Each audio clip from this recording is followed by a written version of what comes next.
आदरणीय धर्म प्रेमी सज्जनों, सादर नमस्ते। मैं जेठालाल विश्वकर्मा आप सभी का हार्दिक स्वागत करता हूँ।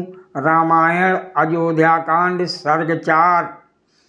महर्षि वाल्मीकि जी रामायण में आगे कहते हैं कि मंत्रियों को विदा करने के पश्चात महाराज दशरथ जी ने अंतापुर में प्रवेश करके सुमंत्र को आज्ञा दी कि श्री राम को पुनः यहाँ ले आओ।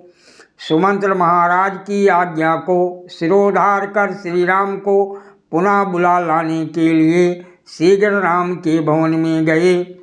जब द्वारपालों ने सूत के पुनः आने की सूचना दी, तब श्री राम सारथी के पुनः आगमन की बात सुनकर शंकित हुए। उस सूत को शीघ्र ही अंदर बुलाकर श्री राम ने कहा, तुम्हारे पुनः आने का जो प्रयोजन है वो कहो। सुमंत्र ने कहा, महाराज आपसे मिलना चाहते हैं। आप जैसा उचित समझें वैसा करें। जाने या ना जाने में आप स्वतंत्र हैं। सारथी के वचनों को सुनकर श्री राम शीघ्रतापूर्वक महाराज से मिलने के लिए राजभवन में गए। श्री राम का आगमन सुन उत्तम एवं प्रिय वार्ता करने के इच्छुक महाराज दशरथ जी ने उन्हें अपने निज गृह में ले गए।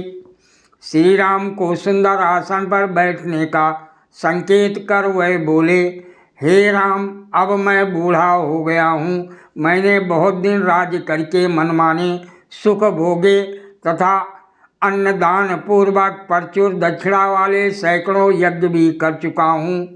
तुम्हारे अभिषेक के अतिरिक्त मुझे और कोई कार्य करना शेष नहीं है।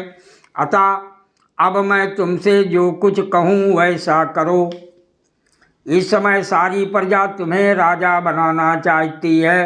अतः हे वत्स, मैं तुम्हारा युवराज पद पर अभिषेक करता हूँ, किंतु मुझे इस कामना के पूर्ण होने में विघ्न पड़ता दिखाई देता है, क्योंकि हे राम, आजकल मुझे रात्रि में भयंकर एवं अशुभ स्वप्न दिखाई देते हैं। स्वप्न में मुझे आकाश में भीषण शब्द के साथ उल्कापात होते दिखाई देते हैं। इस प्रकार के निमित्तों के उपस्थित होने पर प्रायः राजा की मृत्यु हो जाती है अथवा उस पर कोई भारी विपत्ति आती है। अतः हे राघव, जब तक मेरा चित्त ठीक है, मैं होश हवास में हूँ, तभी तक अपना अभिषेक करा लो, क्योंकि मनुष्य की मति का कुछ भरोसा नहीं। हे शत्रुनाशक, कल्पुष नक्षत्र में तुम अपना अभिषेक करा लो। मेरा मन मुझे शीघ्रता करने के लिए प्रेरित कर रहा है, अतः कल ही तुम्हारा अभिषेक हो जाए। अतः आज से ही तुम सपत्नी के नियमानुसार व्रत उपवास करके पत्थर की चौकी पर कुशा बिछा कर शयन करना।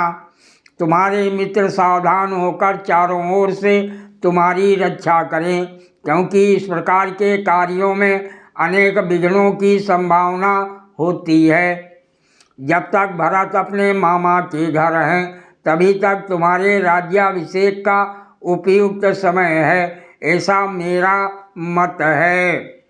यद्यपि तुम्हारे भाई सज्जन हैं, बड़े भाई के कथनानुसार चलने वाले हैं, धर्मात्मा, दयालु और जितेंद्रिय हैं, परंतु मनुष्यों का मन चंचल होता है और धार्मिक एवं साधु पुरुषों का मन भी चलायमान हो जाता है।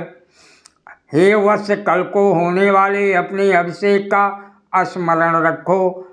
अब अपने घर को जाओ, पिता की आज्ञा पा पिता का अभिवादन कर। श्री राम अपने घर चले गए। राजा दशरथ द्वारा अभिषेक की आज्ञा के अनंतर श्री राम अपने भवन में गए। फिर वहाँ से वह तुरंत अपनी माता के भवन में चले गए। वहाँ जाकर उन्होंने देखा कि माता कौशल्या रेशमी साड़ी पहने हुए उपासना गृह में बैठी हुई मौन व्रत धारण किए हुए प्राणी मात्र के मंगल की कामना कर रही हैं। सुमित्रा और लक्ष्मण वहाँ पहले ही पहुँच चुके थे। कौशल्या जी ने राम अभिषेक के प्रिय संवाद को सुनकर सीता को भी वहीं बुलवा लिया था। उसी समय श्री राम भी वहां पहुँचे। वह माता को प्रणाम कर और उन्हें प्रसन्न करते हुए कहने लगे, हे माता श्री, पिताजी ने मुझे प्रजापालन की आज्ञा दी है, अतः मुझे कल ही पिताजी की आज्ञा से राजभार ग्रहण करना होगा। ये सुनकर चिरकाल से राम राज्याभिषेक की प्रतीक्षा करने वाली माता कौशल्या नेत्रों में आनंद के आंसू भर श्री राम से बोली, हे राम, तू चिरंजीवी हो, तेरे शत्रुओं का नाश हो। राजलक्ष्मी पाकर तुम मेरे और सुमित्रा के बंधु बांधवों को आनंदित करो। माता जी की ये बातें सुन श्री राम विनीत भाव से हाथ जोड़कर बैठे हुए अपने लघु भ्राता लक्ष्मण की ओर देखकर मुस्कुराते हुए बोले, हे लक्ष्मण, तुम मेरे साथ इस पृथ्वी का शासन करो। तुम मेरे दूसरे आत्मा के समान हो, अतः ये लक्ष्मी तुम्हें प्राप्त हुई है।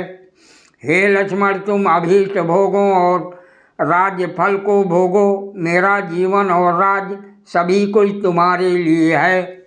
लक्ष्मण जी से ऐसा कहा और दोनों माताओं को प्रणाम कर तथा सीता जी के जाने के विषय में अनुज्ञा पाकर श्री राम अपने निवास स्थान को चले गए।